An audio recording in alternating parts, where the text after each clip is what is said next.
Welcome to Your College Bound Kid, podcast for parents and families everywhere. Whether you have kids that plan to attend college or you have current college students, you want them in and you want them to graduate. You want a quality education that will give you a skill set that will make you marketable for the jobs of today and the jobs of tomorrow. I am Mark Stucker, and I'm a college coach from Metro Atlanta. And I am Anika Madden, and I am a parent, also from Atlanta, currently in North Carolina. And I'm David Williams, and I'm a dad from Chicago, Illinois. This week in the news, a great article by Jon Marcus of the Hechinger Report. Panicked universities in search of students are adding thousands of new majors. Mark and Anika will discuss what is a department scholarship and how do I get one? Our question from a listener is, can you discuss relationship building for students in the age of COVID? Our interview is part one with Lisa Przekop, the Director of Admissions at UC Santa Barbara. She's talking about admissions advice for foster care students. And our college spotlight is the University of Denver. And Dave is coming to us via New Haven, Connecticut today. Am I right? Trying to get track of you. Derby, Connecticut. Close enough. 20 minutes away. Derby, Connecticut. Derby, Connecticut. Yeah. Awesome. Yeah. So one of our dedicated California listeners, who's also a client of mine, reached out and said that your college-bound kid should start an online college admissions book club. Oh, wow. Not a bad idea. Yeah. And, and to tell you the truth, the thought had kind of popped through my head once before, because I pride ourselves. Sometimes I refer to us as a listening family. We're like a community. And so I'm just throwing out the idea because I'm just curious about two things. One, would you be interested if we were to do such a thing? And secondly, does anyone have experience leading book clubs? Because I'm willing to participate. I just wouldn't want to be the point person. I have too much on my plate for that. So if you're interested, or if you have experience and you're interested in leading, shoot us an email at questions@yourcollegeboundkid.com, and we'll see what response we get. Talk it over with David and Anika, and we'll get back to you on that one. Sounds like a great idea. No promises, just gauging interest. Really want to just thank everyone who has supported our podcast. And I've identified 6 ways in which different people do support our podcast. All of these ways are incredibly helpful, and I can't thank you enough, and I don't feel I say this enough. So first of all, anybody who's ever shared our podcast links on your social media, that's how word spreads. Anyone who's told a friend or friends, cousins, relatives, your school community counselors, that's how word spreads. And who's ever sent a financial gift to help us with our bills and let us remain commercial free, that keeps us on the air, bringing you this content every week. Anyone who's ever sent us emails when we have a particular episode that touches you. Dave and I, we've talked about that before. That's the fuel that, that keeps our engine burning and inspires us, letting us know we're making a difference. Yep. Anyone who's ever sent in a recommended resource or an article, those are so helpful. So many of our articles have come from our listeners who shoot articles over. And for one, it keeps me on my game, make sure I'm not missing anything, but we get great articles from that. And then lastly, I'll say anyone who's ever given us a 5-star reviews on Apple Podcasts or wherever podcast platform you listen to, all of those things help us to grow, help us to reach more people. And I just want to say thank you. And before I transition, I have to give a special thanks to David and Anika, who sacrifice multiple hours every week when this is not even their profession. It's just a dad and a mom who care about students and parents and want to make a difference. Dave, my friend, I forgot to acknowledge this, but last week was your 6 months. My 6-month anniversary already? It was. Yes. Oh, that's amazing. I'll always be able to remember this because you actually started exactly on episode 105 because 104 was the end of our second year. So it was the first episode in year 3. And so just doing a little simple math. So for 6 months, you've come on here, never missed a week after long 12-hour shifts, just like today. Always ready, always prepared. And so special thanks to you, my friend. And when I'm on with Anika, I'll thank her as well. It's a labor of love, my friend. And yeah, love your enthusiasm. we'd be talking anyways. We might as well record it. Yeah, before we got on, Dave was like going through a drive-thru. He's like, man, let's record, because we've got a new system set up where he can record from his cell phone. He's like, I can record in the car. Let's do it. Like, Absolutely. Dave, give me an hour, man. Give me an hour. There's still an opportunity to sign up for our question and answer sessions we have coming up. This is the last week you can sign up for Gil Villanueva on Zoom video, and that's August 10th. And University of Richmond will be sending out the invitation directly to your email for all who sign up. Lisa Przekop, who you will hear from today, UC Santa Barbara, in our interview session, September 15th. And then Sam Prouty, Director of Admission at Middlebury, October 13th. So those are all 1 hour sessions, Q&A. You know, at first I thought, I didn't know how many people are going to sign up for these. I didn't have any idea. Just clueless. And so far it's looking like more like 20 to 25. But you know what? That's kind of good, because it's a quaint little group. You'll have plenty of time to have your questions and answers addressed. And so I think we're going to have fun with it. So all you do is go to questions@yourcollegeboundkid.com. You'll see a resources tab. Underneath the resources tab, you'll see another tab that says Q&A with YCBK interviewees. 6 super quick questions like what state you're in and email and whether you're a parent or a college counselor or a student. Those type of questions. Takes about 30 to 45 seconds to sign up, and you will be good to go. Looking forward to seeing everybody in a few days on August 10th. Awesome. Now, admissions tip time. So if you are taking a gap year or a gap semester and you plan on taking classes at another college, listen to me, because this is important. Make sure you know very clearly what the policy of the school you plan on attending has regarding these college courses, because it's very common for a student who takes college courses. Now, I'm not talking about dual enrollment courses you take while you're in high school. I'm talking about college courses you take after you've graduated from high school at a college, and then you send them off to the college you're planning on attending after semester after year. It's very common for them to say, you are now considered a transfer student. Ooh. And you need to apply through our transfer admission process. Oh. So you just want to know what the school's policy is. This is something where some schools are being very flexible because of COVID-19, and some schools are not. So know the transfer policy if that's what your plans are. And for admissions vernacular, the word of the day, supplementals. You want to take a stab at that one, Dave? Supplementals. I think I know supplementals. Is it like an additional part of the application? So they might go with the one of the standardized applications, but then they ask you to do additional questions specific to that school. A+++. Bingo, winner, chicken dinner. You nailed it. Chicken dinner. Got your dinner, man. And now, I call them call specific questions. That's the term I use, but that's just a euphemism. So good job, my friend. Take it away. Let's turn to college hot topics in the news.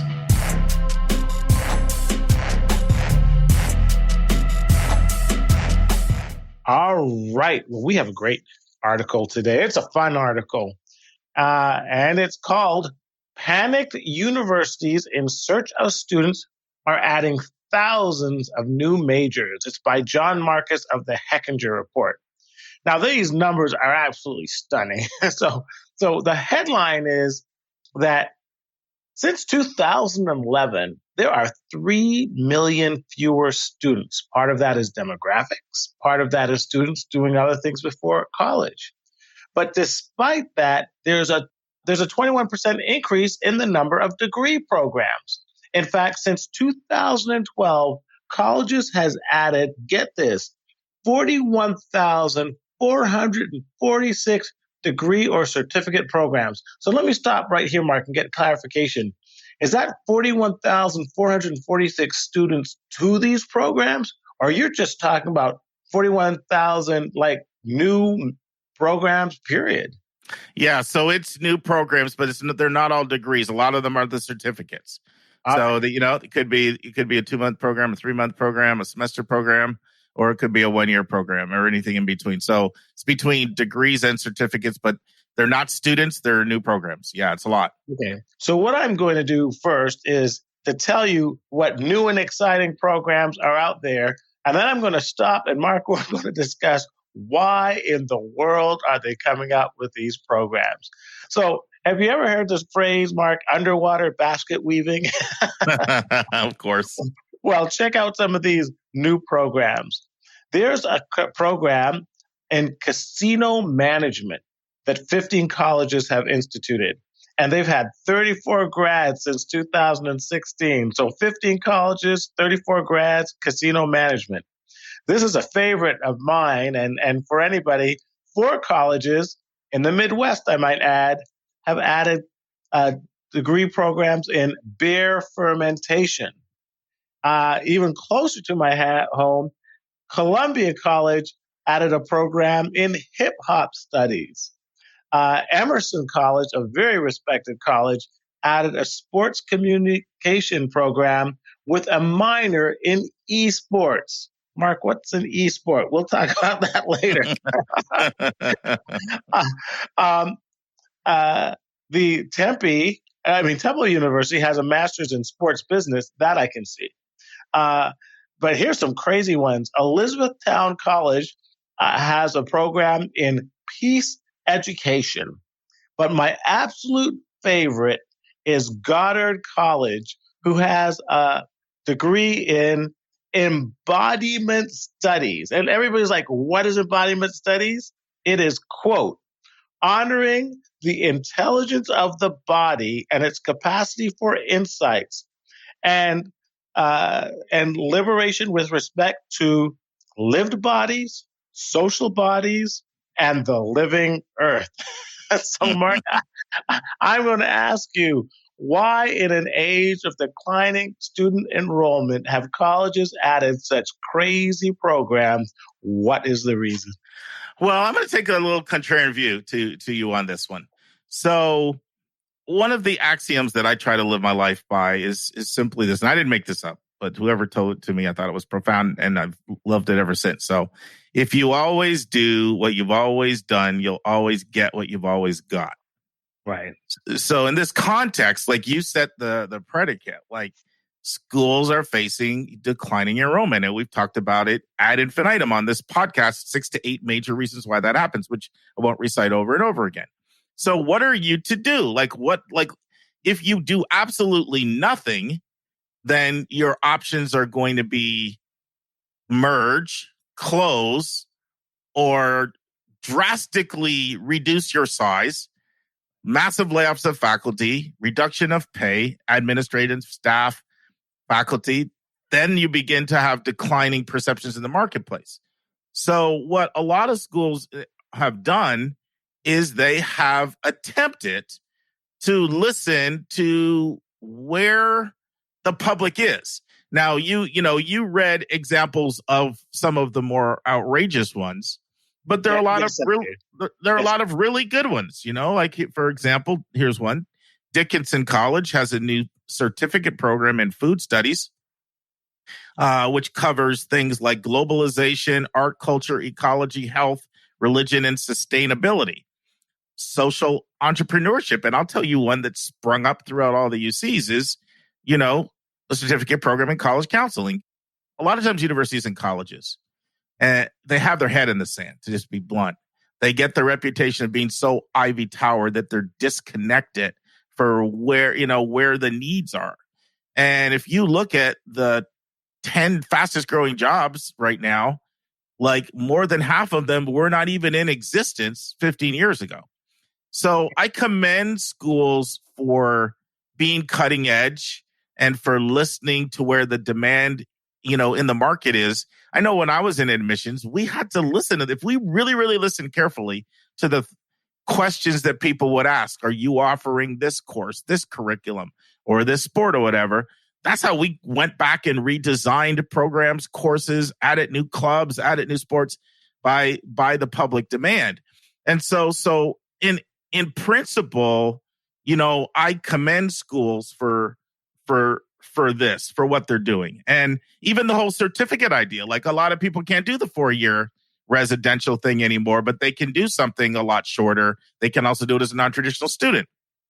And and of course you mentioned you mentioned some of the good programs that have been launched.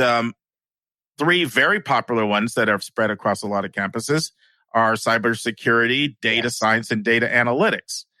And so I think in a lot of ways, like overall, to me, this is a positive thing. Now, have there been outliers? Have there been disastrous attempts at rolling out courses? Yeah. And does it present a set of another problems? Yeah, it does. I mean, I actually did list several concerns that I have, which we can get into in a second. But what are your thoughts about the fact that for the most part, Dave, I see this as a good thing. I see this as institutions understanding that they need to adapt and adjust or they're going to be dinosaurs and they may have to close. Kind of like you and I talked about once before. If they don't adapt to incorporating some component of online, they might be left behind. So just, before we transition to some concerns I have, what are your thoughts about the fact that I generally see this as a positive thing? I actually see it as a positive thing too, but I figured I might as well start off with a contrarian presentation. I know. And Dave's in a festive mood today too, by the way. He's having some fun. And I think it's good. I know, but I think it's good that you present some of the extremes. So you don't just go ahead. You don't necessarily disagree with me, it sounds like. Yeah, I purposely skewed it. This program did start off with what you mentioned, which was cybersecurity. And it did mention that cybersecurity has actually been a very good bet. There are over 400 programs that have started in cybersecurity, and that because there are more than 300,000 high-paying jobs that have opened up just in the last year alone in cybersecurity. So it's always important, I think, for universities to try and change, because if you're not changing, you're not standing still, you're moving backwards. So I do believe that. And we will talk about the problems, and there are quite a few. But the fact is that it also helps universities discover new niches. You're not going to find a niche unless you take a flyer at things. And many of these courses, I mean, they sound funny, but honestly, if you're Nevada, Las Vegas, makes sense to go into casino management. It really does. You could be a star in casino management. And that could be, you only have to be the best. You don't have to, if you're mediocre, you may not make it. But if you're the best of any one thing, you'll probably be successful, just because if you're the best in your niche, you can conquer it. Same with something as crazy as beer fermentation. Well, quite frankly, if you're from a Midwestern farming state, if you're from Wisconsin, I can tell you that there's been a huge explosion of microbreweries. And that could be a very, very lucrative profession for select individuals. Hip hop studies, we can talk about that. Well, but even that, how you use it. Right. I mean, there's a lot of things you can do. One of the students I worked with went into music therapy, and she's doing really well. It combines, psychological counseling with music, and she's brought into nursing homes and other places. So, there's niches out there. Now, one thing that was not in this article that I know has gotten really popular is coding classes. Classes. And our really, really, really long time listeners, and this is how long of a listener you have to be. It was our first interview ever, which was on episode 9. So it would have been on episode 1, because right from inception, Anika and I had the vision of having an interview on every episode, but we couldn't figure out what we were doing technologically. Maybe I should say I couldn't figure out what I was doing. I kept getting people on and we'd mess up. So I said to Anika, let's get some more episodes under our belt. So on episode 9, I interviewed Stephanie Espy, highly educated. She has her own test prep company and tutoring company. She's got degrees from MIT and Cal Berkeley and Emory. But one of the things that Stephanie has said to me in talking, she's like, Mark, there's coding classes that people can take for under 3 months now, and they can come out and be making 6 figures in their second year. So, I don't, besmirch all of these things, although there are definitely some concerns. You want to transition to some concerns, Dave? Because I wrote down some of them. Well, I will start from a quote by Robert Zemsky. And he's a scholar at University of Pennsylvania, and I think he summarizes it. He feels, quote, that this is a panic reaction and that it's just spreading a thin froth thinner. So his point is, and I'll leave with this statistic, that 48% of these academic programs turn out 10 or fewer grads per year. In fact, they talked about Emerson Sports Management, how they spent $130,000 and they had 130 applications, and I think 72 got admitted, but only 19 showed up. And I think a common theme is that, are you actually attracting new students, or are you cannibalizing existing students that might be better served going into one of your stronger programs? And he talks about, hey, you just can't start a program. You need professors. You need expertise. You need real-life learning simulations and labs, and maybe even relationship partners with companies so that these kids have jobs. You can't basically do that at a drop of the hat, and that the input, the financial input, may not bear fruit with the output that you might get. So that's the main issue, I think.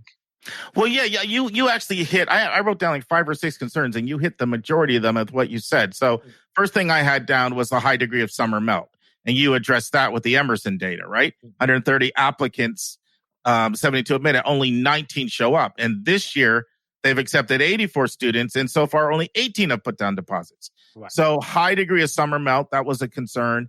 Another one that you touched on, I called it musical chairs, is Bob Atkins, the CEO of Gray Associates, a consulting firm that studies this stuff, says, are you really attracting more students? And here's a quote from the article. It says, meanwhile, he said, some of these new majors often simply poach students from old majors.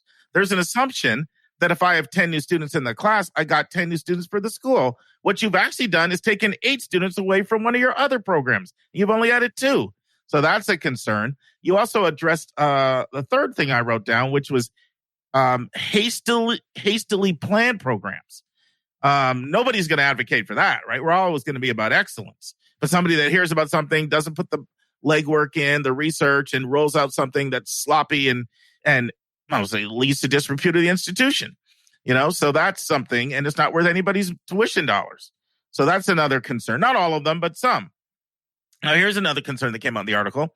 The more specialized these programs are, so the more you think, I'm going to micro-target and go after some new niche that's out there, he said the fewer people enroll. This is why he says 48% of these academic programs have 10 or few graduates per year. And collectively, they account for only 7% of all the degrees. So you think you're slick and you're going to come up with, you've reinvented the wheel. You've got this new program nobody else has. Well, that's difficult too, because it's harder and harder and harder to attract people. Because you can imagine the kid, if it's a traditional kid, saying to her parent, I'm going to major in whatever, hip hop, if you want to use that as an example, or something else. And the parent's like, I'm not paying for that. What degree is that going to lead to? So, so that's difficult. And then the last thing that I wrote down was, while it's great that programs like cybersecurity, data analytics, and data security have taken off, the article says the headlong scramble to add programs threatens to dilute the market. And so some of the ones that have really taken off now may have an oversaturation. So what should be our takeaways, Dave? Well, I think you have to look at this always within the context of do what you do best, or expand into something that you think you have the potential to be the best at. And I agree, willy-nilly, it makes no sense going into brewmastering if you're in Utah. Okay. Yeah. It makes no sense, but it makes perfect sense if you want to focus on casinos as an industry, if you're University of Nevada, Las Vegas. Same thing if you are in an area of the East Coast and high sports need, and you're in a major city like Philadelphia, sports management makes sense. But, it goes back to a book called The One Thing, is that ultimately when you focus on one thing or fewer things, you are much more likely to be really good at those fewer things. And the one thing that is a recipe for failure is to be mediocre at many things. Yeah, and I'm really glad you mentioned that. So, and you're coming mostly from the student's perspective, but also as an institution, this is pivotal. What happens when you're in an institution, people want to know, how are you different from everybody else? Right. And what are you really good at? And a lot of schools really struggle with that, because they want to say things like, we have small classes, we have caring professors and lots of teacher interaction, and we have diversity, and we have, you could go on, whether it's we have good study abroad or we have internship programs. It's like, well, they're saying the things that almost everybody has. And in a super competitive market, it's extraordinarily difficult to distinguish yourself. And one of the things that I have learned that really successful institutions do is they come to grips with what their own unique, distinct strengths are. And they play to them. So you'll find, for example, almost every school that's located right on the ocean, they almost all have very strong, marine biology programs. Because it'd be crazy not to do that, And you gave many examples of other things as well. Dave, you could go down the list of all these things. But what you were referencing, if you're in Las Vegas, what is Vegas known for? Right. You've got to leverage that and take advantage of that. That's right. And if you're in, making this up, if you're in Myrtle Beach, which is known for its golf courses, you should be having stuff around golf course architecture and management and all of that. So, right. But one of the things I do like about this is, I think for so long, you hear almost like college degree or bust is kind of the mentality.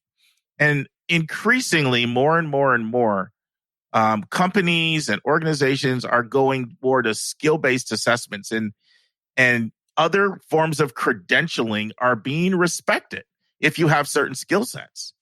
And it's not always practical for everybody to to go live in the dorms and have the 4-year experience this way. Some of these programs are really, really good for non-traditional students. Yeah. Okay. You're in a dead-end job. There's no future. Go out and get a certificate in something that can make you marketable. Yeah. And now you can launch that into a whole career. And maybe you go back and get additional education down the road, but at least it can put you onto a professional pathway. Yeah. So, when schools are desperate, what's that term, Dave? Desperate housewives. This is twice I messed up on this. You've had the desperate times call for desperate measures. Right? That's right. Yeah. So, that's how I see this. I see people being creative, get it right. But as a parent, as a student, as a college counselor, I think the way you should approach this is you should be aware of what's being offered. And when you see something that's unique and it captures your attention, do some research on it. Have conversations with the Career Center about what the placement rate is and what kind of jobs, this program has led to. Because that's one of the mistakes I see out here is people just assume that if I complete this program, degree, whatever, it automatically leads to employment without actually implementing a plan. Yeah. So I think we've talked it out enough. Anything else you want to say, Dave? Or you want to put a bow on it and call it a day? I would put a bow on it. And the truth is, I could have done for beer fermentation while I'm doing hip hop studies and figure out how I'm going to squeeze my minor in casino management. My father wouldn't have paid for it, but that's another thing. No, he wouldn't. Uncle Eldon was not going for that. Not at all. He only had 3 degrees in mind. That was medicine, law, and business. He really did. Dave and I talked a lot about his brother Andrew, who wanted to go off to the University of Virginia and got in. Yeah. And Dave, what did your dad say? He said, just because I gave it one son, I don't have to give it with the other. He had a favorite line. I love it. I'll end with this line. We had 5 kids. And Dad said, God blessed me with 5 kids. But if anybody doesn't want to obey my rules, I can be blessed equally with 4. Oh, hilarious. Oh, yeah. Now it's time for our step-by-step walkthrough of the college admissions process.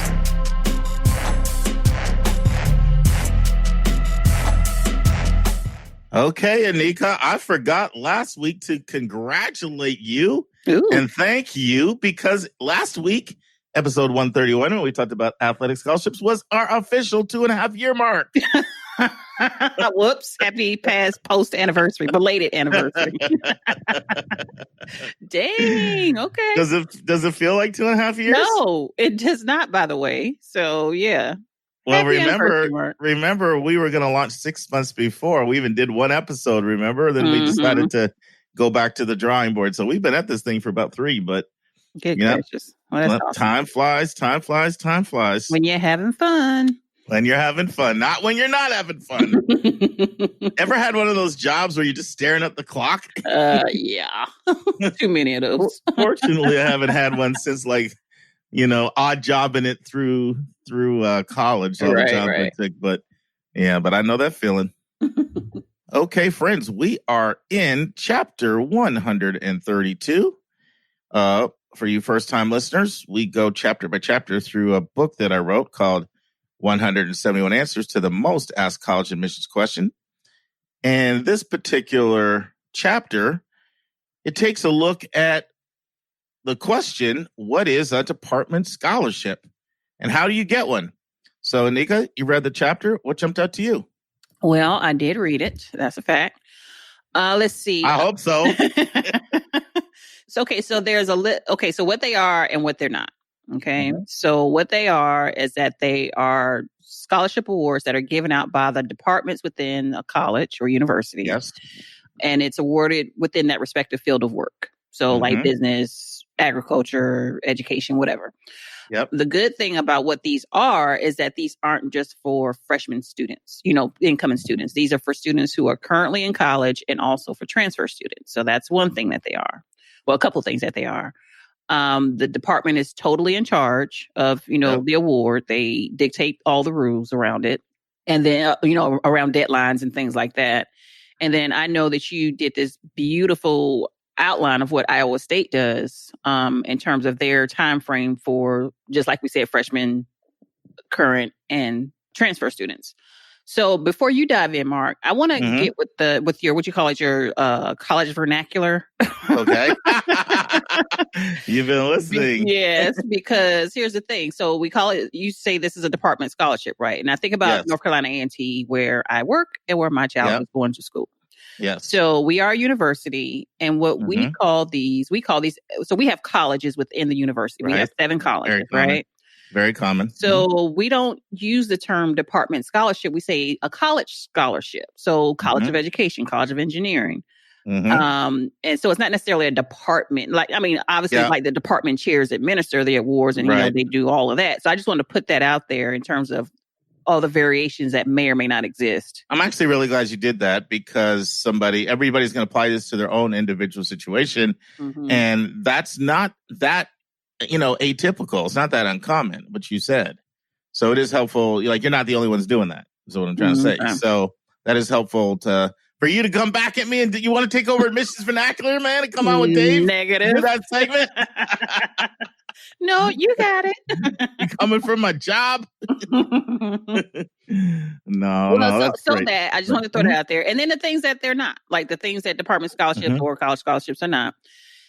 They're not given out by the admissions office to high school seniors. They're not given out by athletics, and these are not private scholarship funds. Correct. Yeah, there it all is. Yep, and not government, not state. I mean, they're from the institution themselves.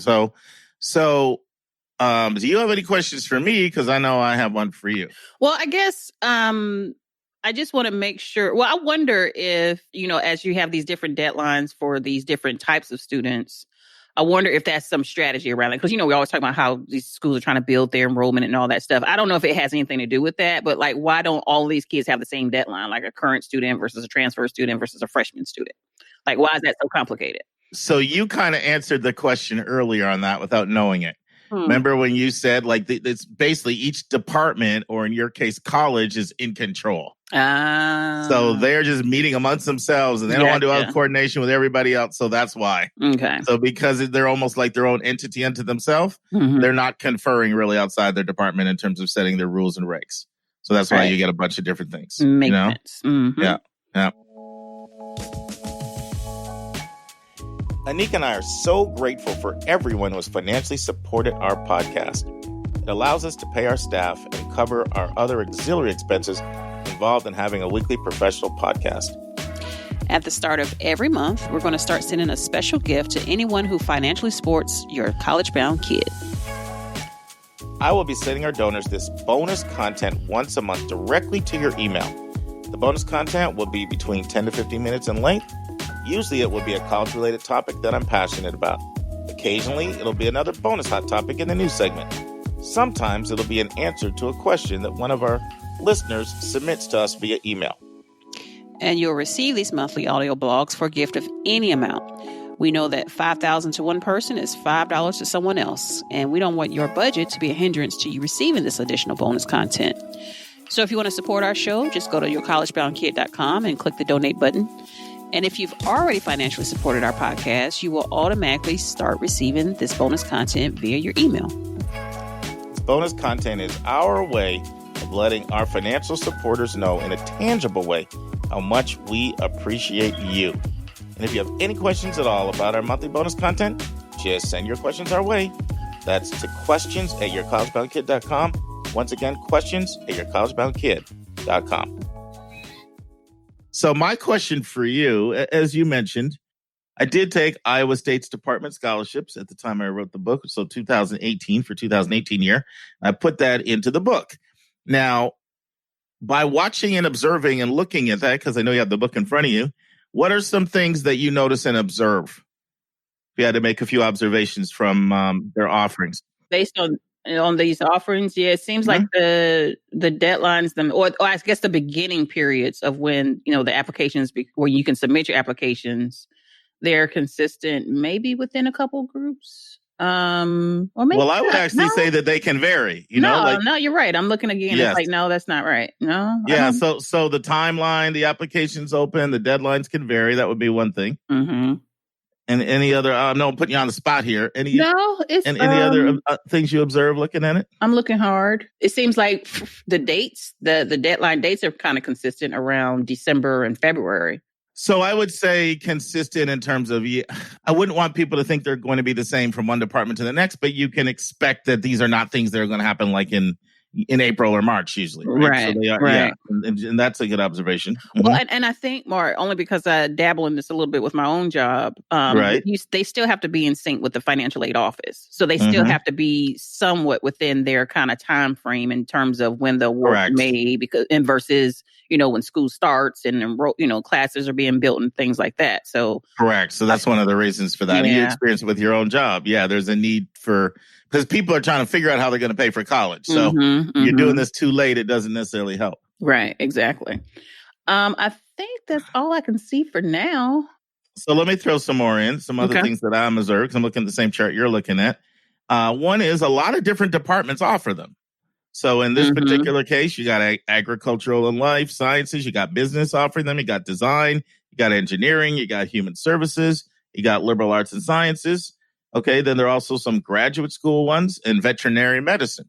So it's more common than uncommon that there'll be department scholarships. So that would be one observation.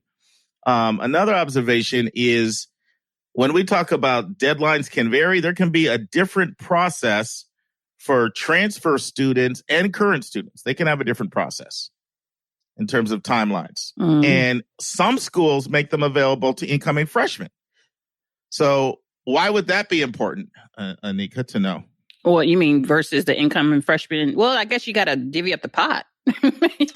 Well, that's true. You're looking at it from a school standpoint. I'm thinking about it from our parent standpoint. Oh. If we assume, based on our survey, that most of our listeners are parents of high school students, sometimes they also have middle school students, sometimes they also have college students, and college counselors know that's our big audience, then if you know that there is another source of money other than an institutional merit scholarship that comes through the admission office or a need-based grant that comes, through the financial aid office, then that behooves you to find out how I may be able to get one. Mm-hmm. In other words, these are not going to be advertised on the admissions section of the website. Right. So when you're looking at how you're going to afford and pay for college as a high school student, one of the things that you want to look into is, are there department scholarships that I'm eligible for as a high school senior? Mm-hmm. And so that's another thing that's important, because some schools do offer them. While they primarily go to current students, there are schools that do offer them to incoming freshmen. Right. Okay. Another observation I had looking at this chart is that the process of how the scholarship is initiated also varies. So in the case of Iowa State, if you're interested in the engineering department scholarship, the invites come out directly from the College of Engineering. So I don't know how that works, but they might look at, hey, who has a 3.5 in in the major, and intentionally just target them. Now, when you say, so they're looking at people that have already applied to the school, and they're taking those grade point averages or whatever and saying, okay, we identify those kids as the ones we want to invite for the scholarship.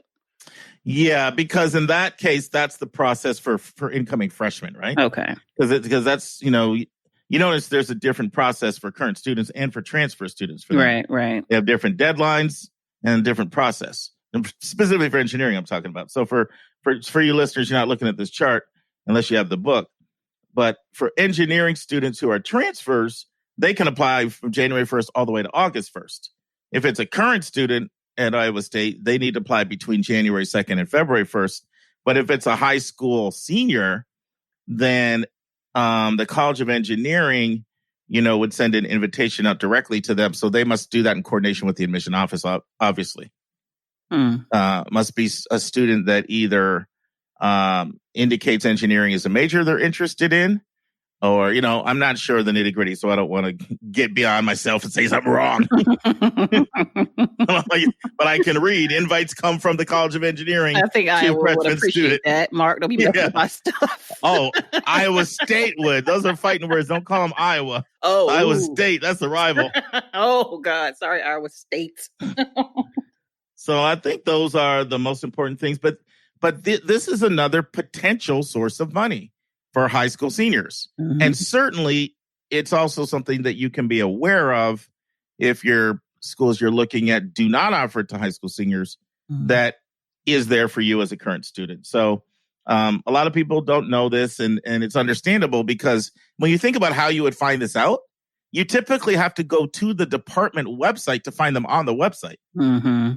So you're not, if no one's ever told you about this, how would you even know they exist? Yeah, I was just about to say that, especially for the current students. I mean, you're in the institution. I mean, naturally, we expect for you to be engaged to the point where you should be in the loop of information. But I just wonder how many kids internally are missing out just because they don't know. Like, I wonder what the outreach levels are across the board.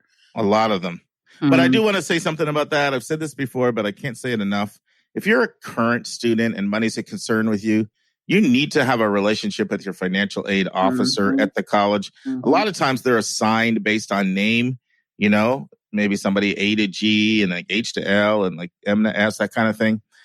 You need to know that person, because that is somebody who oftentimes will be able to show you where the money is. And they'll mention not only department scholarships, but other sources of money in the school that you may not be privy to. Mm-hmm. It's time for a question from one of our listeners.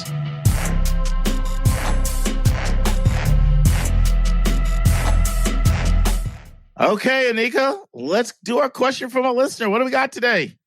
All right. This week's question comes from Carla. She's a mom in New York.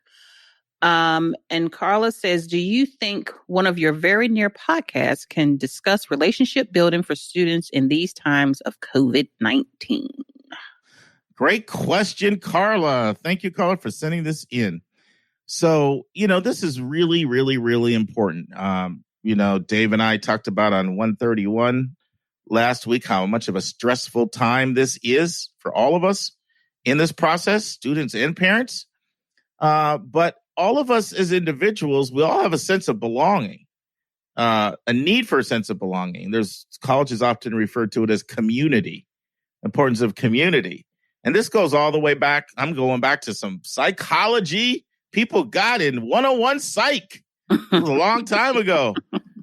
But do you remember studying, Anika, Abraham Maslow's hierarchy of needs? Do you remember? I absolutely do not. Okay. Okay. Well, I was a psych major, so Abraham Maslow is an American psychologist. He's been deceased now for a while. He passed away actually in 1970, but he was a professor. He taught at several places. He taught at Brandeis University, and he also taught at Brooklyn College, and he taught at Columbia University. And he's most famous for his hierarchy of basic needs. And it's kind of a really important concept. So let me just kind of go over this to sort of show how this relates. So basically what Maslow's hierarchy of needs says, it's a motivational theory of psychology. So it's comprised of a 5-tier different model of human needs. And usually you'll see it reflected as a pyramid. And so at the bottom of the pyramid, these are like the absolute most basic needs. And the argument goes, you don't even think about these higher level needs until you get your basic needs. So let's make it more concrete. So the basic needs, what he calls physiological needs, are the need for food, the need for water, the need for warmth, and the need for rest. Like if you're hungry and you're thirsty and you're freezing cold, you're not thinking about anything else, right? You got to have that taken care of. So that's like basic needs. And then the second tier are your safety needs, which are security and safety. You know, once you got your food and your water and you're not freezing cold, you want to make sure you're safe. And then he gets into the mid-tier needs, which he refers to as the psychological needs. And what is there right in? Because I know Nika's like, where are you going with this? No, you answered Carla's question. I'm no, you're following me? Yeah, Okay. Okay. So the mid-tier needs are what are known as the psychological needs. Once you got your basic needs taken care of.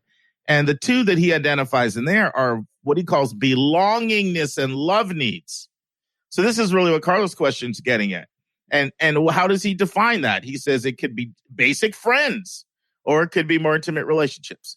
And then also included in there is what he calls esteem needs, which is the need to feel an accomplishment, feel important or prestige. And then the last top tier need is what he calls self-fulfillment needs, self-actualization. So this is the ability to achieve your full potential, including creative activities. But the one we're focusing on here is the psychology needs, belongingness and love, the need to feel connected. So I'm glad you followed me, because I thought, man, I'm just taking this thing way off course here, taking the train way off the tracks. But it is a kind of a broad question, though, because if you think about it, I mean, because with COVID-19 is so unique in that people are their mental health is so dynamically impacted. So she could be talking about relationships within her just community, within her family. It's a college podcast, so we assume that she may be talking about relationships with college counselors or teachers. It could be. It's such a COVID has taken out so many different dynamics of life.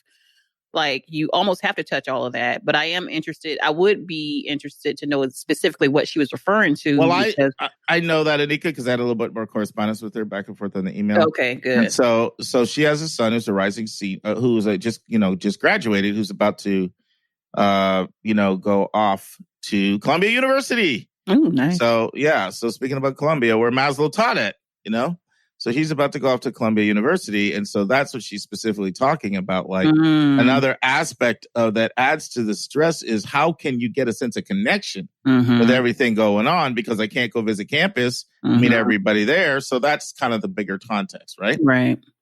So a few more things I wanted to add to that is, and I shared this at least once before on the podcast, but, when I did boarding school admissions, we interviewed every student, every parent.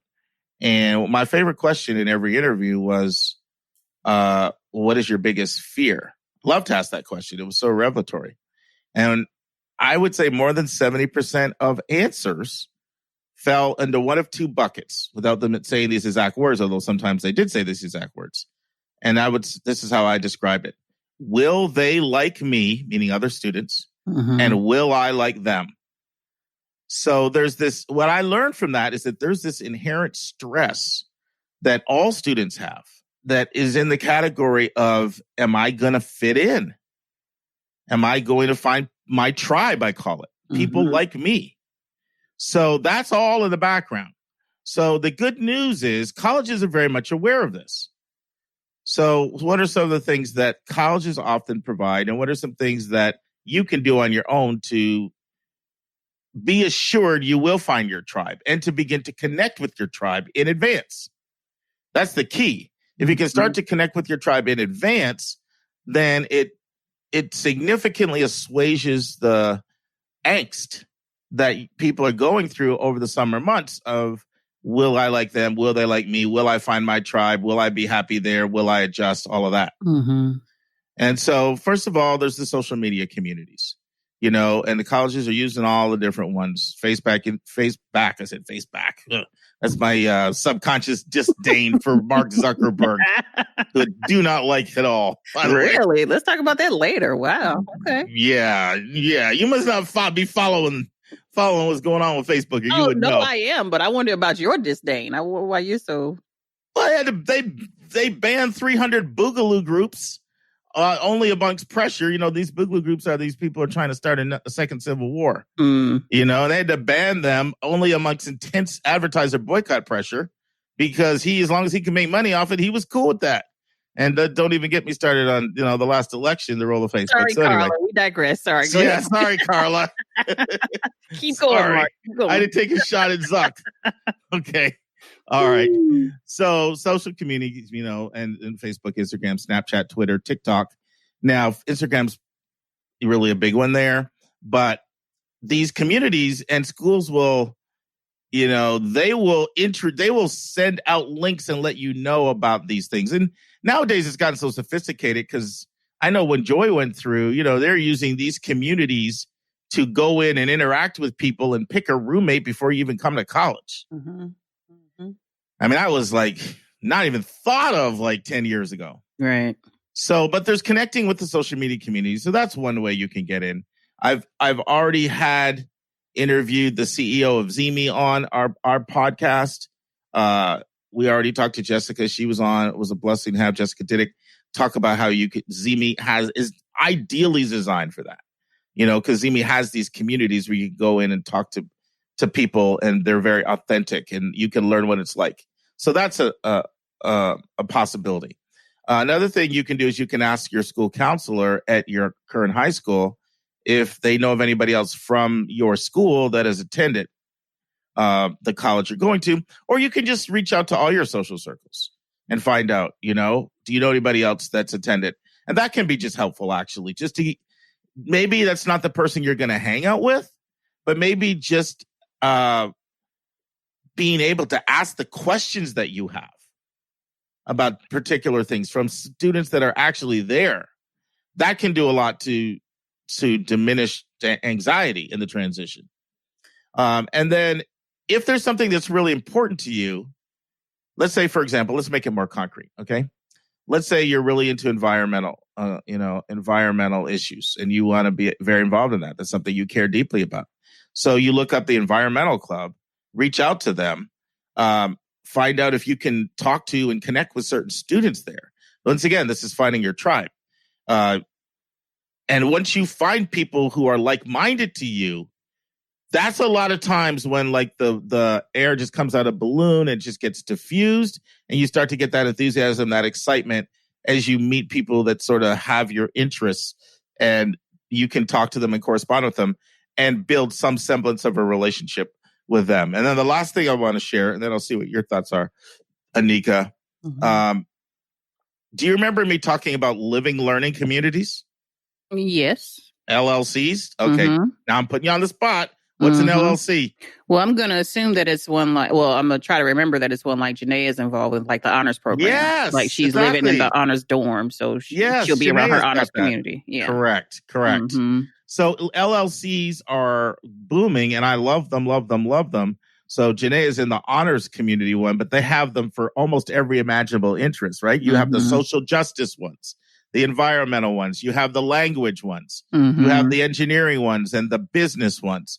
And so you have them along career interests, you have them along just personal interests, club interests, and they're getting better and better and better. Now, of course, they vary from school to school how good they are. But one of the things that I'm loving that a lot of them are doing now is all the students in the LLC, they all take a common freshman course together that's actually meets right in the dorm a lot of times. And so the professor comes right to the dorm. Not always. Obviously, there's variations. But just taking a course together, whether it's a meeting in the dorm or not, really gets you, in your area, like related to a topic in your LLC. All these things form bonds because you're picking the LLC because this is something you genuinely care about and are interested in. Mm-hmm. And so you can reach out, learn about the LLCs, find one that would be of interest to you, see if you can interact and meet with people ahead of time, whether it's by Zoom or by phone. But all of these things I'm saying, for the most part, they have one thing in common, Anika. What do you think it is? I don't know. I mean, it's all, obviously virtual. What we're having to do all this stuff. One thing in common that you have to do. Let me put it that way. One thing in common that you have to do. Well, it sounds like you're going to say you have to be the initiator of this. Exactly. You just know me so well after these 11 years. But I'm going to push back on, and that's going to be a little bit of what I wanted to touch on because I mean, not always, because I'm sure, like in your case, in Janae's case, they reached out to her and made it sort of clear. And even for some of the social media groups, that a lot of times the school will reach out to you and let you know about them. Mm-hmm. But go ahead. What were you going to say? Well, just that. I mean, because all that. It sounds great, and and obviously, you got to put in the work, but those things can be exhausting. Reaching out, especially everything's virtual. People are like overwhelmed, like, oh my God, if one more person messages me, I'm going to jump out somebody's window. So there is some point where I would encourage Carla to start at the more general level of reaching out to the institution. Because they should be, now, again, feel like I've been talking about North Carolina A&T a lot on this episode, but kudos to them because not just with the honors program, their outreach to these kids has been phenomenal. Like they've been making sure they've been letting them know about all these different, virtual summer programs that have been going on, all these little communities where these kids are getting on these Zooms, and they have offered so many different ways for these kids to connect. And Janaea, fortunately, has found her tribe. And so, or some of her tribe. So what I'm saying is we have to put some of this on the school itself, especially somebody like Columbia. I mean, come on. Like I would think that they would have, the innovation, with them would be a little advanced, I would assume. I don't know anything about Columbia. But I would start with them to see what is in place already, because that reaching out to people randomly and all that, I mean, I understand it. Sometimes it has to be done, but that is exhausting. And I know that from experience. So I think that's a very, very, all the points you made are important. And one of my favorite points that you made was something that I never mentioned, which is finding out what type of summer offerings they're having. Mm-hmm. Obviously, orientation is a big thing. Right. But other things as well that they may be offering, maybe a summer class you could get in potentially. Right. And which my concern is that they should be like, she should know, and not to say that the school isn't doing this. I have no idea what the communication is, but a lot of this should have been taking place already. Like, so is the kid not seeing it in their email? Did you forget? Because Janaea forgot she had an A&T email at one point. So I said, girl, she was going into her personal email checking for stuff.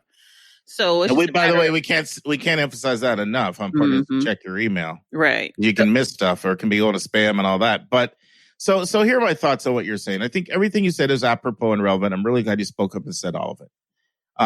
However, there is such a range of what schools are doing that I don't want anybody to fall through the cracks. Mm-hmm, yeah, and I'll give you an example. Like when I heard from one of our listeners this week that Yale's not even doing an orientation ahead of time. Like a lot of the other schools, before they expect students to sign up and take courses. So, you can't just assume brand name, they're doing everything, like you might think. Mm-hmm. So, and that's not Dave's daughter, by the way, just so you know, I'm not trying to speak critically about Lauren, it's somebody else. But, so you can't just assume that. That's one thing. And different schools are doing different things. There's all kinds of different levels of support that are out there. Now, in general, schools are stepping up their game because for lots of reasons. One, we've talked before, Nick, you and I have done podcasts on Summer Melt. Summer Melt is real. Right. And so schools know, like, if we don't start creating some connectedness, we don't know if these people that sign contracts and put their deposit are actually showing up. Right. So, and then, they're not just looking at that. They're also concerned. They're concerned about student mental health and they want people to transition positively. So schools in general are upping their game. And I agree with everything you said. Yeah, it can be exhausting reaching out. I don't know if I'm going to jump out of a window, but you might have a lot of stress going on in your life to throw that out there. I'm just saying, I jump out of windows often. Okay. I hope you're jumping out of the first floor and going about 2 feet down, not a high window. Like a step down. Okay. A little scared me with your example there. Enough for me to get back up and like, okay. Good. Okay. I don't hear that many people say I jump out of windows often. I need to take a trip to North Carolina and check. It's a low one, but I definitely jump out of them. Okay. But point well taken. But here's where. So I agree with all the things that you said, but I also do stand by what I said, because particularly like living and learning communities, and clubs. So yeah, they might send you an email and here's a link to all our clubs, and it's possible that some schools can look at your student interests. I won't say it's possible. I know many times this happens, but it doesn't happen in the majority of instances. But they can look at your interests, and certain clubs could proactively reach out to you based on, your application. But that happens much less frequently than you would think. So you got, yourself, and you kind of know who you would connect with. And by you looking at the clubs and you looking at the living learning communities, the other example, of course, I gave was reaching out to your, high school counselor to see if there's people, especially if you don't know anybody at the school. I don't know. I just don't think you can expect that all those things are going to happen on their own, because that's what the school's supposed to do. What do you think? I mean, I agree, but I still feel like I still kind of stand strong there. This institution better be, that should be my starting point, is what that's my, I think my overarching point. It starts with the institution itself. And minimize, all those other exhaustive efforts. But I don't know. But that's a good point that you make, that we can't expect just because you're a name brand or whatever that you're doing certain things. But yeah, and even with like the and one other thing that I want to say, that way that they connected with Janaea was through her class. Like now, they're like hashtag NCAT 2024. So that's a whole group in itself. So even maybe reaching out to that freshman, just that freshman class itself, reach out to those, just the admissions folks, say, hey, what's going on with just beyond the orientation or whatever other little things they got going on virtually. But I don't know. I just feel like should be more ownership of the institution within this process. Yeah, I agree. I just know that if some people wait on that, Pollyanna. No, don't wait. My point is don't. That's not going to happen for them. Let's be clear. I'm not saying to wait, but what I'm saying is go to that source first. Here's something that may be helpful for people to do, is to set up a meeting. And if you don't know with who, it could be the admission office, or if schools have already signed advisors, it could be an advisor, depending on what time this is in the year. A lot of times the advisor assignments don't happen until later, though. So a lot of times that probably hasn't already, it just depends when somebody's doing this, but that's unlikely to have already been, you just don't know. It just depends on each school's different when they sign advisors. But to reach out, whether it's the admission office or to see if there's an advisor assigned, and to have a meeting, this could be Zoom, it could be phone, and to go over, these are some of my interests, and I don't really have a connection to the school like I'd like to have. Where could you guide me, whether it's clubs, whether it's living learning communities, whether it's class opportunities for the class to connect, the dorm to connect. Can you sort of navigate me through the process? Because I'm overwhelmed. That we can agree on. Right. Yep. And one other thing that I would say too, and this is important, sometimes I forget this, Anika. When I was young, I was extremely shy. I remember like second grade, I was just so shy. I was like that kid that was too scared to put their hand up in class. But something clicked and something started changing at some point in my life. Not shy anymore. I got that out of my system certainly by middle school. But the reason why I'm bringing this up is I do want to acknowledge that when it comes to taking the initiative, that's a lot harder for someone who's a lot more reserved and introverted. Yep. And the way that I learned that is, you've heard me when I talk about doing tours, going on tours.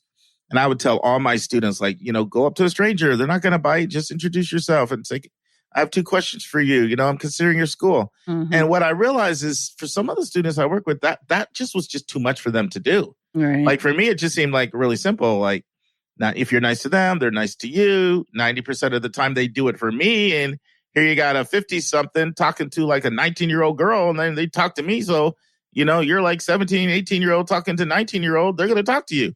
But I just realized for some people, that was just extremely hard for them to do. Mm-hmm. And so I do want to acknowledge that it may be harder for some people than others to do it. So thoughts? Nope. I think Carla and her kid is going to do well. Good luck. But I definitely encourage, yesterday, get on it, because it's so much, so many ways that they can build relationships. It's just, to your point, it's a matter of figuring it out and where to start.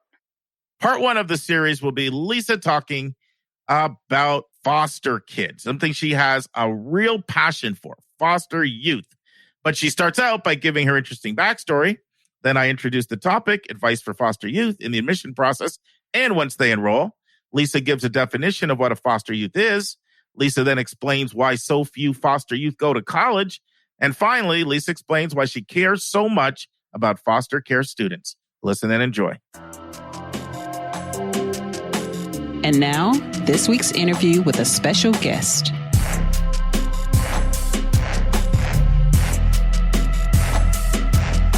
Friends, I'm here with Lisa Przekop. Welcome to the Your College Bound Kid podcast, Lisa. Thank you. It's great being with you.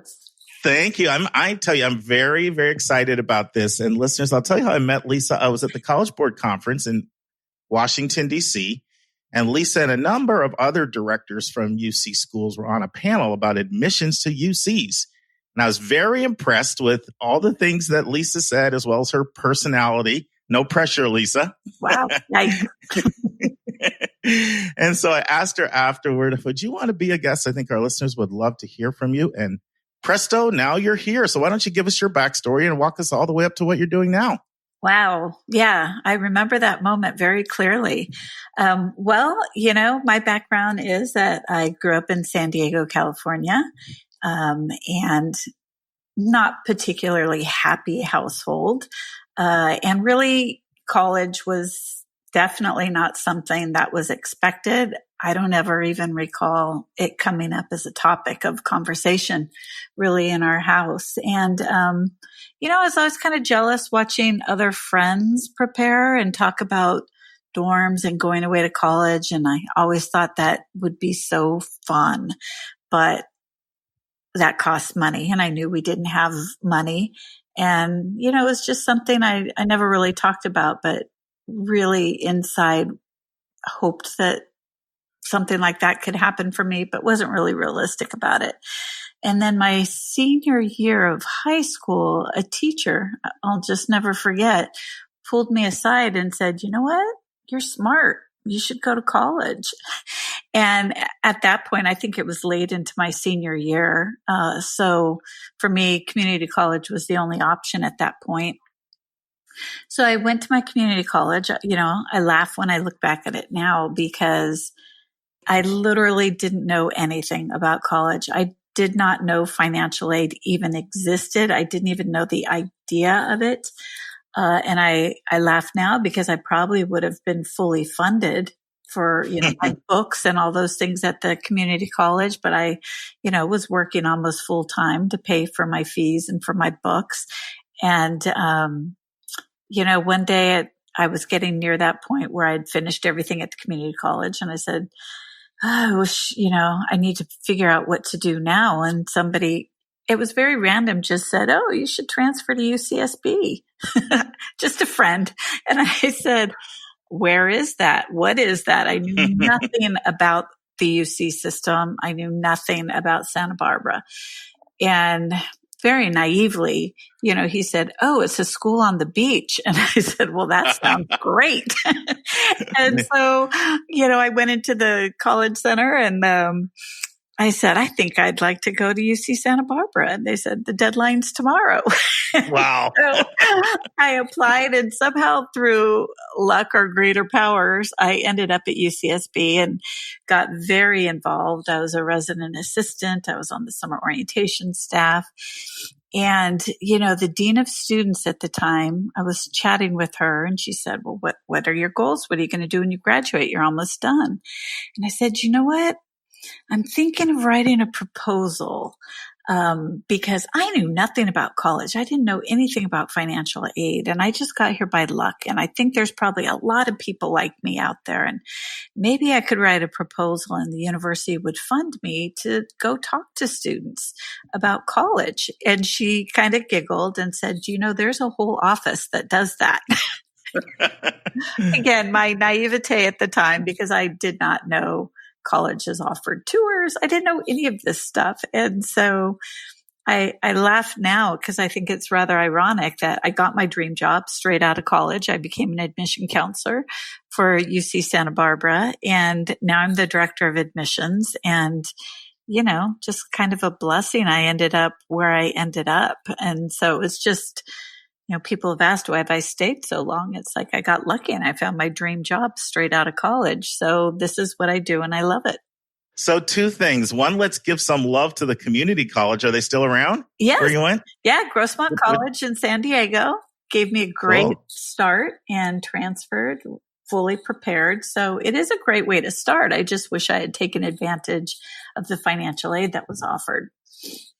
And let's give some love to teachers and the power and impact that one teacher can have by pulling a student aside and, and expressing confidence in them and changing the whole trajectory of your whole life. Yeah, her name was Beverly Lane. She taught English at Grossmont High School. And it was literally just that one statement. You know what? You're smart. You should be looking at college.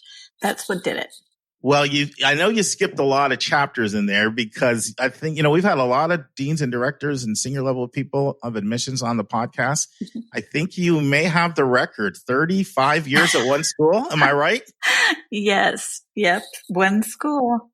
When I heard you say that 35 years, I'm like, we have to talk to you. Talk about institutional history. So I'm assuming you've had a few different roles. Yeah. You didn't. I doubt they made you dean or director at 22, right? So no, they didn't. What are some of the different roles you've had at UCSB? Yeah, I mostly was an admission counselor for many years, visiting high schools throughout community colleges throughout California. And, I've watched a lot of professionals and they've moved around to different institutions, and that certainly has its benefits. But I just fell in love with the community of Santa Barbara, everything about it, the lifestyle, the kindness of the people. And it did so much for me. I mean, it literally changed the trajectory of my life. And so I felt my role was better. I'm not in this for sales. I'm not in this to promote, just one university. I'm in this to promote college. And this is where I found my home. And I think it has huge benefits if it's the right fit for students. And so I've chosen to stay at one institution, but I try to stay abreast of everything that's happening nationally, trends. It is a creative job. I get to meet great people. It's a very positive atmosphere, right? You're getting to deal with high school students during a very exciting time in their life, and you get to watch those students develop in the course of their time at the university. So it's really a fun job. I try to tell so many people that this, Lisa, but how many 16-year-olds do you meet that say they want to be admissions officers? Like none, right? None. But it's such an incredible career. It really is. I do. And I tell that to students all the time because, high school students are so stressed. Like, I don't know what I want to do. I don't know what career. I don't know what major. And mine is a perfect example. I said, do you really think when I was 16, I woke up and said, I aspire to be a college admissions person? I didn't even know that job existed, at that time. So give yourself time. It'll happen. You will figure it out. Love it. Let's take a break to learn about Mark's recommended resource for the week.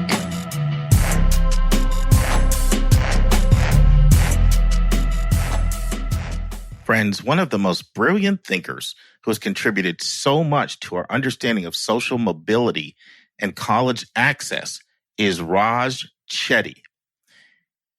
Raj Chetty recently left his position as a Stanford professor to join the faculty at Harvard. And Chetty has a website where you can have access to his brilliant work, and that website is our recommended resource for episode 132. The website is opportunity opportunityinsights.org. I want to encourage you to go to opportunityinsights.org and go to the education section where you can see Chetty's mobility report card. This looks at his cutting edge work where he studied the role of colleges in intergenerational mobility. Here is one quote from Chetty's white paper on this topic that was grounded in him getting access to millions of tax returns through a unique law that gave him public access. Here's the quote. Among Ivy Plus colleges, the 8 Ivy League colleges, plus the University of Chicago, Stanford, MIT, and Duke, more students come from families in the top 1% of the income distribution than the bottom half of the income distribution. In other words, 14.5% of the students, or about 1 out of every 7, at those 12 institutions are in the top 1% of income, which is over $630,000. Then the bottom 50%, he goes on to say, only 3.8% of students come from the bottom quintile of the income distribution at these 12 colleges. So you would think bottom quintile is 20%. You would think would there possibly be 20% of the students? That's their percentage of the population. But no, only 3.8% of students come from the bottom quintile. And then he says, as a result, children from families in the top 1% of income are 77 times more likely to attend an Ivy Plus college compared to children from families in the bottom quintile. If this type of research interests you, then you want to check out opportunityinsights.org, where you can see all the original white papers, abstracts, fact sheets, and so much more. We will now return to my interview with Lisa Przekop. So our regular listeners know that I like to talk to all of our thought leaders. That's what I call our interviewees, thought leaders, and ask them, what's this topic that you have some passion for? Mm-hmm. So when I said that to Lisa right away, she said, what about tips for foster care students in the admission process? And I was like, bingo, we have a winner, because nobody has ever said that. And I know we have not talked about that on the podcast. So that's going to be our topic for this segment. And so, Lisa, why don't we start out with definitions? Because, I mean, while I assume everybody knows what a foster care student is, I don't think you should assume when, different people have different understandings. So why don't we start, first of all, with the definition? Well, I mean, there's sort of a legal definition, and that's for students who have been taken, or kids who've been taken out of their household by a court and placed in the care of someone else. That care could be what is considered kindred care, meaning a grandparent or an aunt or uncle. And again, there are students who are raised by other family members, but in the true definition of foster care, it means that the court has ordered that placement. It could be students who are placed in group homes or in licensed foster care facilities or with licensed families. Colleges might have slightly different views of it. At my university, we have students in our program, our foster youth program, some who are in foster care just a few months as a child, and then their family has done some healing and they're back with their families. Others who were raised by a grandparent since they were a young child, and others who come directly from group homes. So we have students from a lot of different backgrounds, students who were adopted, as young children, but were temporarily in foster care prior to their adoption. But usually the term refers to a situation where the courts have intervened on behalf of the student. That's good. I'm glad I asked that question, though. I think you brought in a lot of nuance and how there are various definitions and gave it a little more of a comprehensive feel. So, well, let's dive right in and let's talk about the admission process, because I saw a PowerPoint that you did on challenges that face foster youth. And I learned in that PowerPoint that only 20% of foster youth even go to college. Mm-hmm. That obviously implies there are some barriers keeping them from applying or enrolling in college, which of course makes some sense. But can you talk about why is it that only 20% of foster youth go to college? Yeah, a lot of different reasons. I mean, one thing I've learned in working with foster youth at my university is There's no single story. Everybody is so different. But I'd say the biggest barrier for the student to get to college is just not understanding the opportunities available to them. They may come from a family with no college history. Their foster parents may not have the time or the ability to really guide them step by step through the college selection preparation. It's possible that they've been in multiple placements. It's not at all uncommon for someone growing up in foster youth to be in 4 or 5 different home placements in their K through 12 experience. And so they may have fallen behind academically because they've had to change schools. Sometimes they're just dealing with bigger life priorities, quite frankly, just surviving, and putting time into their academics can be a challenge. Unfortunately, there's a lack of high expectations for a lot of these students. The most frustrating thing I see is the students they're victims of their life circumstances. It could be death of a parent. It could be parents who unfortunately fall into drug addiction, or very frequently I see students who come from households where the parent was mentally ill and could no longer care for them, which, by the way, is my own background. I wasn't in foster care, obviously. As in my introduction, I didn't mention that, but I do come from a household with severe mental illness. And so I think that's why I gravitate to these students, because I understand what that was like. And that's frequently the case for why students end up in foster care. So when you're in that situation, you're just trying to get by. You're not really thinking about, I've got to remember to take these courses and prepare for my exams and do those sorts of things. You're just getting by. And then, almost half of the students who are in foster care are later diagnosed with learning disabilities. So sometimes there's a lack of confidence, thinking, well, maybe I'm not just college prep material, when really they may have an undiagnosed learning disability that can, be supported, and the students can be highly successful. So, there's confidence issues involved, a lot of different reasons. And I appreciate you being really transparent with some of your own challenges in your upbringing. That's not something everybody does. And I think that humanizes you. And I always wondered where's the passion for foster youth come from in you. And I think you unlocked that mystery for me. Yeah. I mean, I was lucky. I was lucky in that I had really supportive extended family members, but not every family has that situation.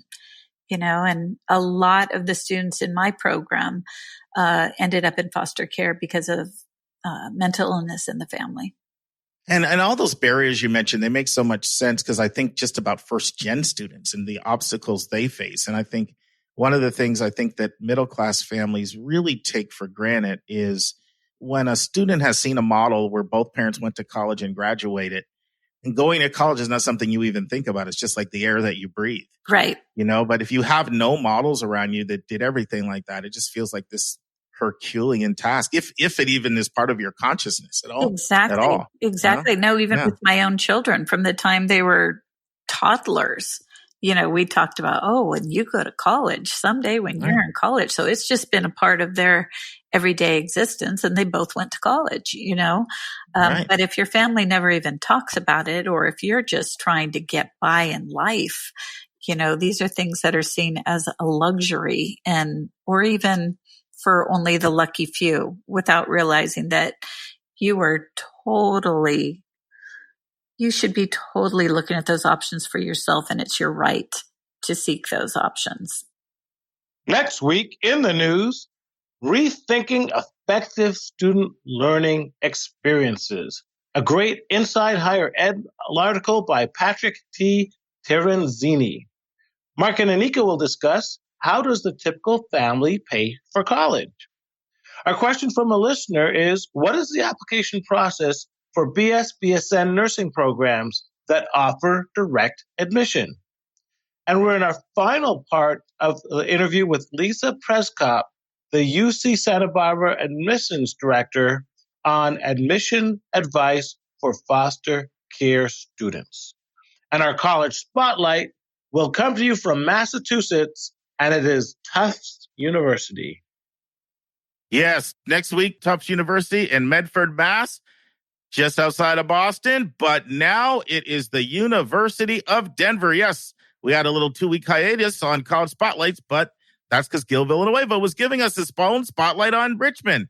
Now we're back.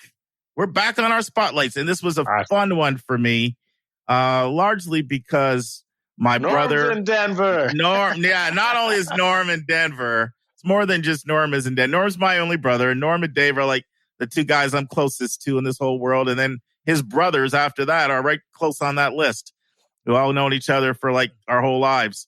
And so my brother not only is in Denver, he's been there for 29 years, but he has an MBA from the University of Denver. And then it's a lot more than just that.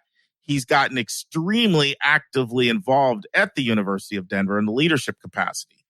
And he is the primary person, along with another guy named J.B. Holmes, who's responsible for bringing co-op engineering to the University of Denver. Cool. So he got the whole leadership team, Dave, the president, all the key people, and they all took a trip to Waterloo and met with their people there to roll co-op out. So before I did my spotlight, some of this stuff comes from my brother, who gave me some of the scoop on the University of Denver. Now, I've said this over and over again, but city schools are hot, and people love to be in the city, but so oftentimes they think about Boston.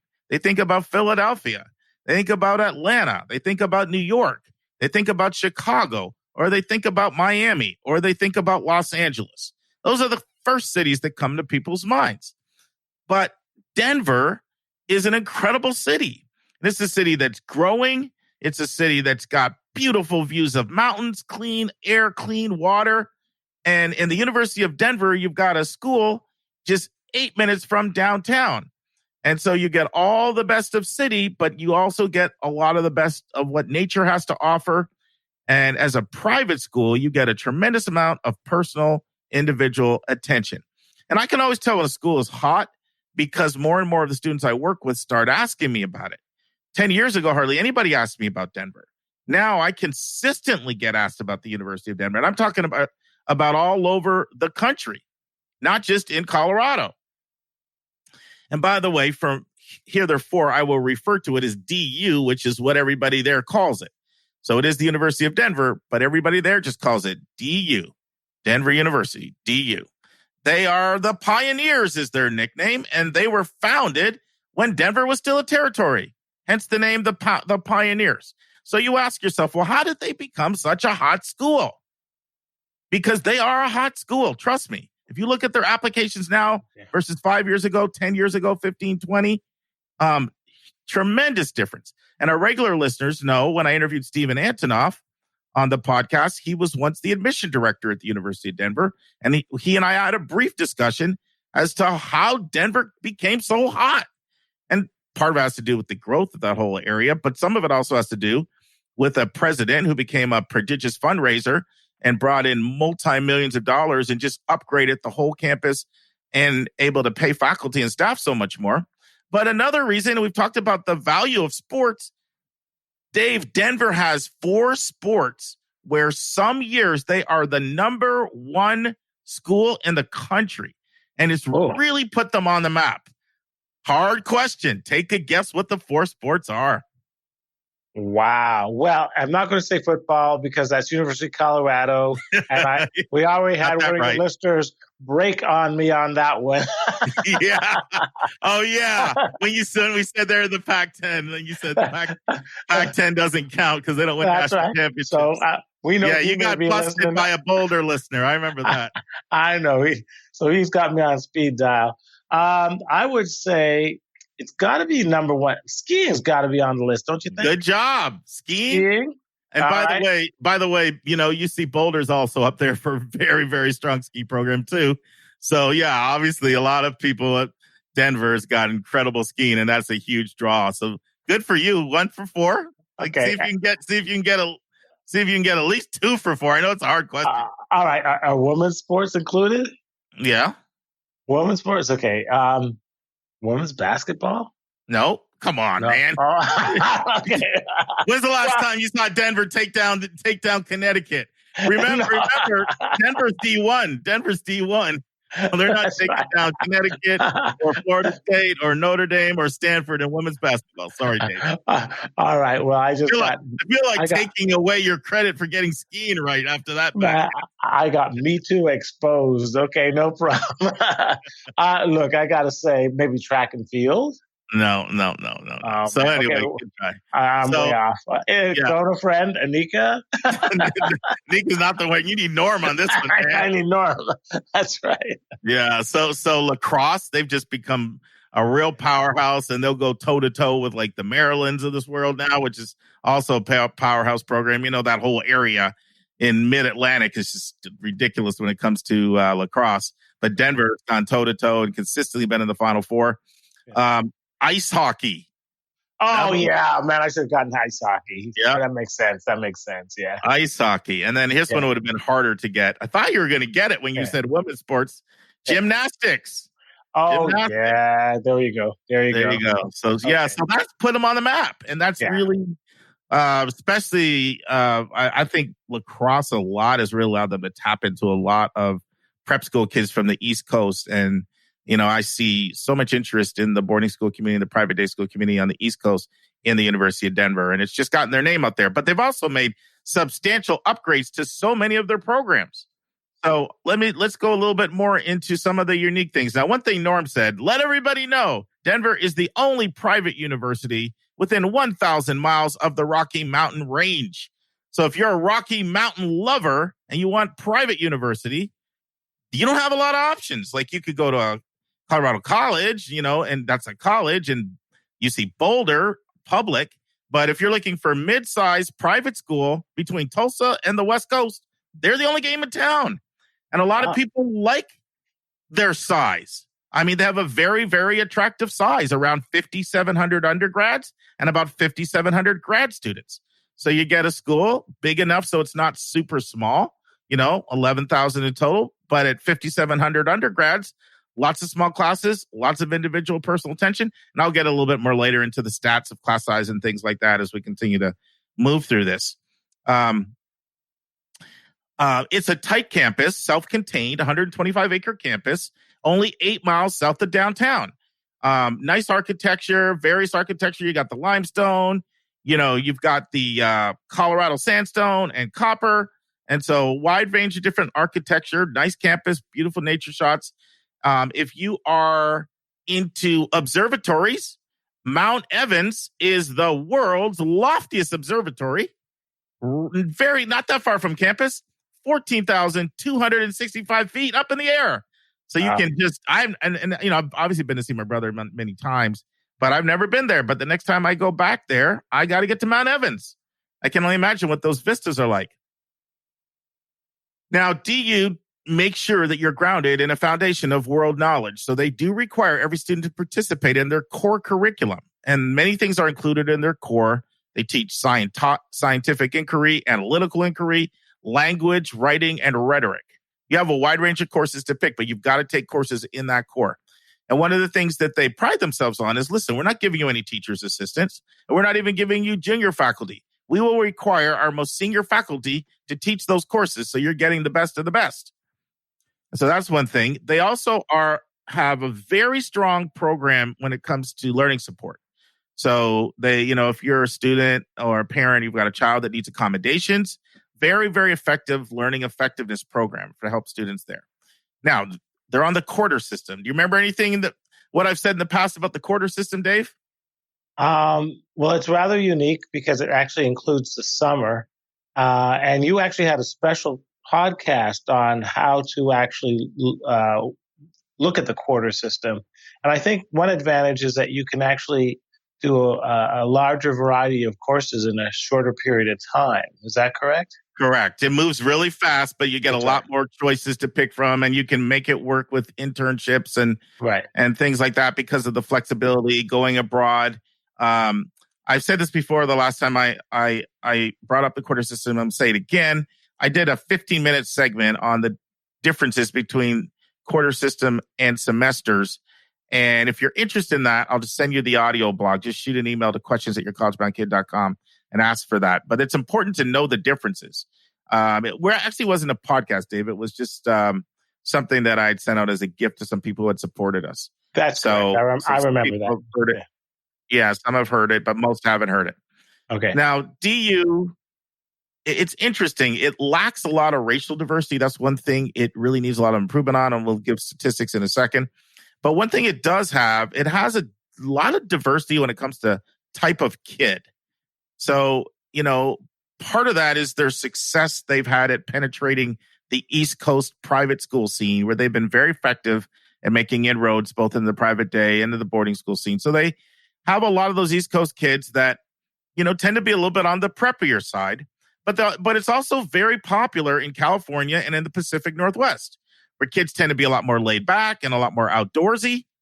And Denver itself is a very outdoorsy culture. It reminds me very much of the Pacific Northwest. I've spent time both in Portland and Seattle, and Denver reminds me of that. And also, large parts of California are like this as well. And I'm talking about things like having a good work-life balance, enjoying outdoor activities like hiking and biking and whitewater rafting and skiing and mountain climbing, and just an overall focus on healthy living, nutrition. And so Denver very much fits that culture. So it also attracts a lot of West Coasters. So it's kind of a nice mixture. And then you throw in a lot of Midwesterners who bring their own Midwest values. And it has a nice type of diversity when it comes to the geographic piece. Only 1 in 3 are from Colorado. So this is not like a local commuter school at all. Now, another thing that's outstanding about DU is experiential education. Experiential education is amazing, and they're really good at pretty much all your major facets of experiential education. There are many years when they're at the top of the country for having the most number of students that study abroad. So consistently, you're seeing 70, 71, 72, 75%, which are very high numbers, go abroad. And I think they still have this. They've had a program for a while. I think they still have it. If you have a 3.0 at your DU classes, then they'll cover your transportation for the study abroad. Just pretty cool. Wow. So that's one component of experiential education where they excel. They also have excellent opportunities when it comes to research. And many of these research opportunities involve paid research. So if you're someone who enjoys research, you want to work with faculty, they already foster close faculty-student relations, partly because of their size and how they promote it. Plenty of opportunities to do research and paid research. They have a very nice honors program that's getting better and better every year, 350 students in this honors program. And all honors students are required to do a senior thesis. And so there's another aspect of experiential learning. And a lot of the senior theses involve projects that people do. And DU oftentimes will pay, and cover the expenses that are involved in the research for the students for these senior theses. And they do have really good internships programs. And of course, Norm brought co-op. Norm and JB Holmes brought co-op there. So Norm said it's not quite at the level he'd like it to be at, but making inroads there. And here's a great stat. 96% of their students do have jobs within 6 months of graduating. So that's what parents want to hear. That is what parents want to hear.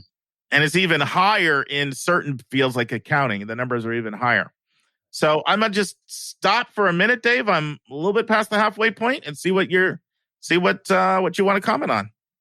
Well, I really like we've already talked about the advantages of the quarter system. I like the idea that they have a core.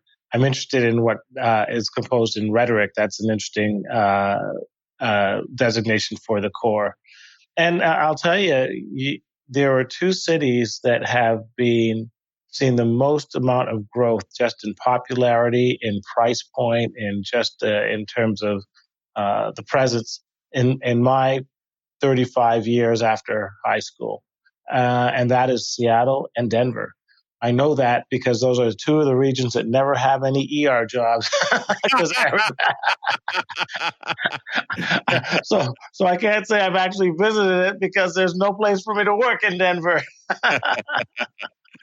But I know it's a great town. I mean, it's when I wanted to graduate, at the end of my residency. I mean, everybody was flocking to Denver, and everybody has continued to flock to Denver. And the only thing about Denver now that's a little bit of a negative is that it used to be a moderately expensive city, but now the real estate is certainly on the coastal levels. But it's an awesome place to be. It really is. I tell Norm I'm going to put his business up there, but I'm like, Norm, I put your house in Zillow, man. Do you know what your house is worth? Like, yeah. He said, if you sell it, man, you got to buy something just as expensive somewhere else. Right. You know, that's right. But, you know, being a moderately sized private university in the heart of Denver, and that statistic of it being close to the Rocky Mountains, I mean, it truly is. I am familiar with the Rocky Mountain region. And man, if you're into those type of outdoors, it really is outstanding. Yeah, and they're about an hour from some of the best ski resorts in the country. So, you know, that's a huge draw. Another really huge draw is they're literally 8 minutes from downtown. But not only 8 minutes from downtown, but Denver has this light rail, which is like their train system. And it's free for students to ride the train system. But in addition to that, there's a stop right on campus. So you literally can just go right on campus, hop on the light rail, go right into downtown or get all around and not have it cost you a penny. And that's just really attractive because Denver's, it offers a lot when it comes to your festivals, your events, your shopping, restaurants and cultural attractions. Your major sports are all there as well. So, this is not a small little town here. It's a major city. Right. So I think it's one that gets overlooked a lot. So continuing on, a few more things about their honors program. They are doing a comprehensive review, but for the most part, they're looking for students that would have most of the students would have a 3.8 GPA and over 30 ACT or 1,300 SAT with good recommendations. And if that's kind of your academic profile, you have a good shot at getting in the honors program. And like so many of their honors programs, if you don't get in as a freshman applicant, as a high school student, you can apply again as a freshman student who goes in and kicks butt, handles your business once you get there, and you can get admitted as well. From being a current student if you don't come in straight out of high school. Some more things I want to mention about DU that we haven't talked about yet. I don't know if I mentioned it. It's the oldest private university in the Rockies. So there's some history there, and you don't find that many schools that have that kind of history in that part of the country. But let me transition and talk about some of their exceptional programs. So by far and away, business is what they're most well known for. Business and one other program, which I'll get to in a second. So many business majors they're really, really good at. Accounting is definitely one of their strongest suits. Marketing, business statistics is very strong. Real estate, that Dave, after your own heart, real estate. Wow, that's right. And finance. So those probably, that's probably their program where they draw the most nationally. But there's another program that clear and away would rival that for their top program. Any idea what that would be, Dave? Okay. Law. Well, actually, that is a good program for them, but I'm going to tell you what it is. It's international relations. Oh, okay. That makes sense. Yeah. International relations is exceptional. Political science is strong, very strong. Public affairs. The Noble School of Hospitality and Management is strong. And what's really growing, and this is something that my brother's involved in, he actually introduced me to a lot of people here. I did several consultation sessions with this group as well when they were looking at trying to diversify. The Ritchie School of Engineering and Computer Science. New facilities, a whole renewed focus on interdisciplinary education. Watch that program because that's really growing. With special strengths in electrical and mechanical engineering and computer science. Another very good program for them is speech, communication, and rhetoric. Very strong program. Geography is actually a strong program, both at the undergraduate and the grad level. And so those are some of their exceptional programs. And I mentioned 5,700 undergrads, 5,700 grads, 58% acceptance rate, 25th to 75th percentile on the math SATs, of 570 to a 670, and evidence-based reading and writing, it's a 590 to a 680. And for the ACT, 25 to 30. So once again, that means 25% of people have a 30 to a 36, 25% of people have under 25, but 50% that middle would be 25 to 30. And anytime you have a private university with all of those resources we've talked about, the study abroad, the internship programs, the research, the theses, all of that, with small classes, it's going to come with a hefty price tag. So we're talking about $71,000 for the cost of attendance. And you're getting small classes for that. 90% of the classes have 39 or under, and 77% of the classes have 29 or under. 50% of the students live on campus, although there is a requirement that the first 2 years, everybody lives on campus. 30% of the women are in sororities. 25% of the guys are in fraternities. And as far as the racial ethnic breakdown, 74.3% Caucasian, so about 3/4.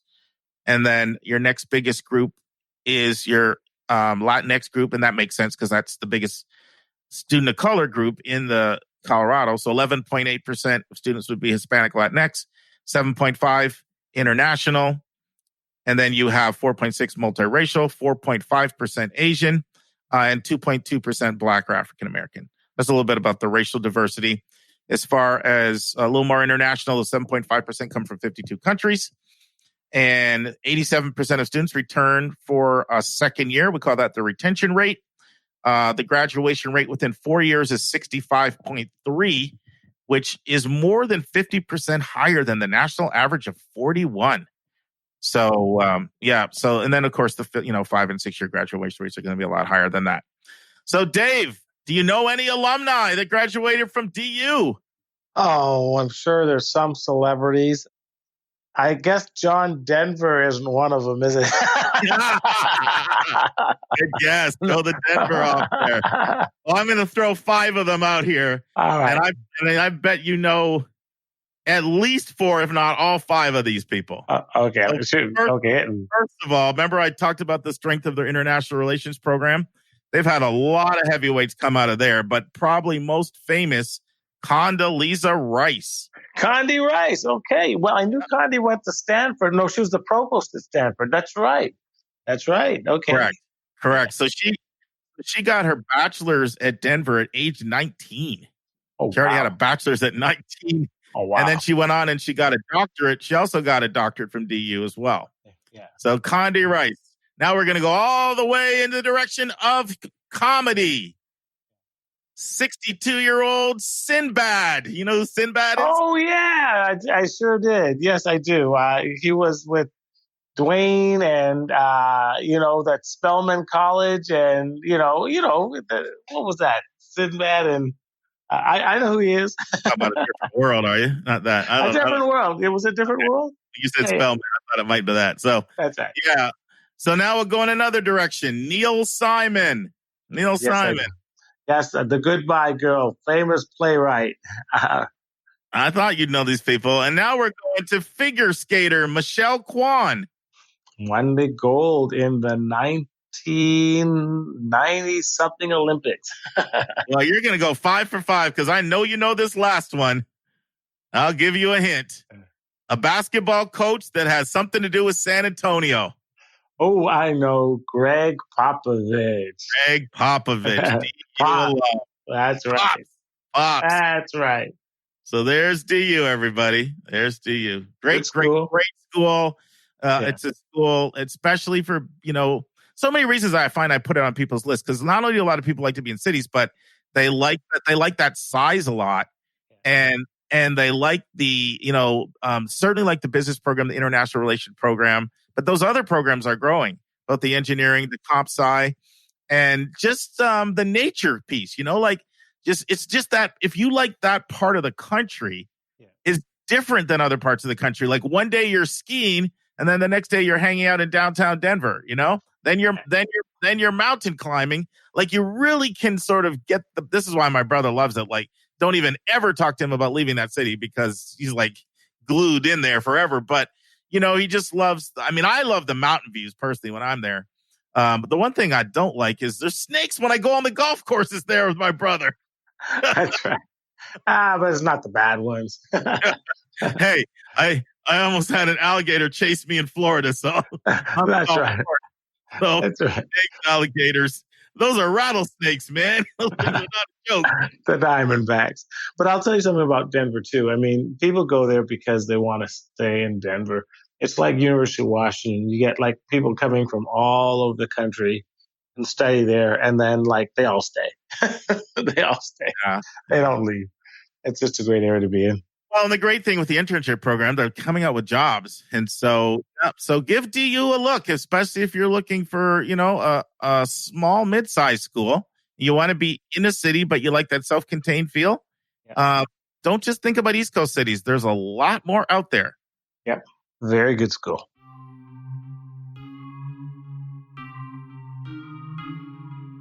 And that's our show.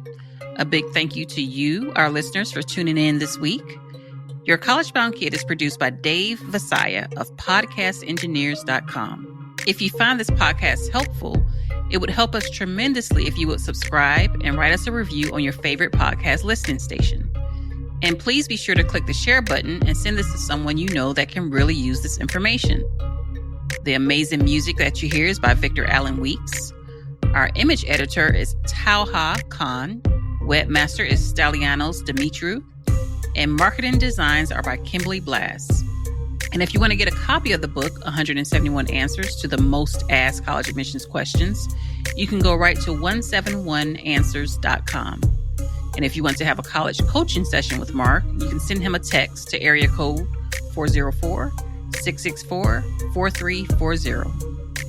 And if you have a question or a few questions that you would like to ask us, and we'll include them on the show, you can just email us at questions@yourcollegeboundkid.com.